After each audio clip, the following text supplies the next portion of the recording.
recuerdes, amor, yo nunca te he olvidado. Te recuerdo en cada... Y la noche de este lunes, el cuerpo del cantautor Juan Gabriel abandonó la funeraria para ser trasladado a México. Sin embargo, los restos hasta el momento no han llegado a nuestro país. De arribar en unas horas, el homenaje en Bellas Artes podría realizarse hoy mismo. Por cierto, desde anoche, cientos de capitalinos se reúnen en las puertas de este recinto para rendirle un homenaje.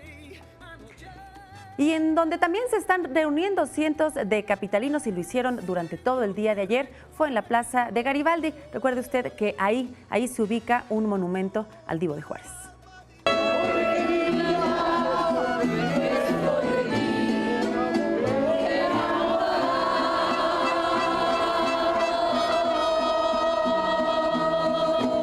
Me acerqué para decirle un adiós, aunque sea en estatua, porque no puedo llegar a donde él.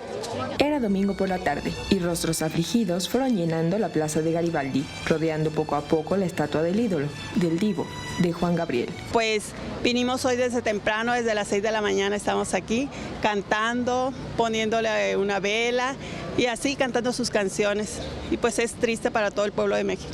Por más de 24 horas continuas, cientos de capitalinos y turistas se dieron cita en el corredor de los artistas para rendir homenaje al cantautor michoacano, quien falleciera a los 66 años de edad en Santa Mónica, California. Jóvenes y adultos cantaron sin cesar aquellas canciones que le inmortalizaron, esas que ahora forman parte de nuestra cultura y de nuestras vidas. ¿Quieres bailar esta noche? ¿Sí o no?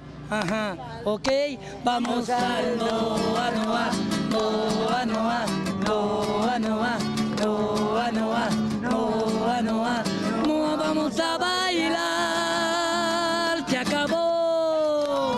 Porque soy músico, canto las canciones del señor Juan Gabriel, se puede decir que de él como de él vivo, y es un orgullo estar aquí.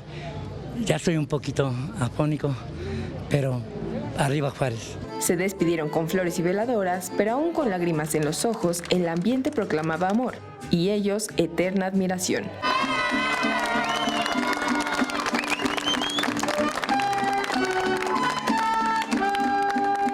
Con imágenes de Libre Rodríguez, Andrea Díaz, 21 Noticias.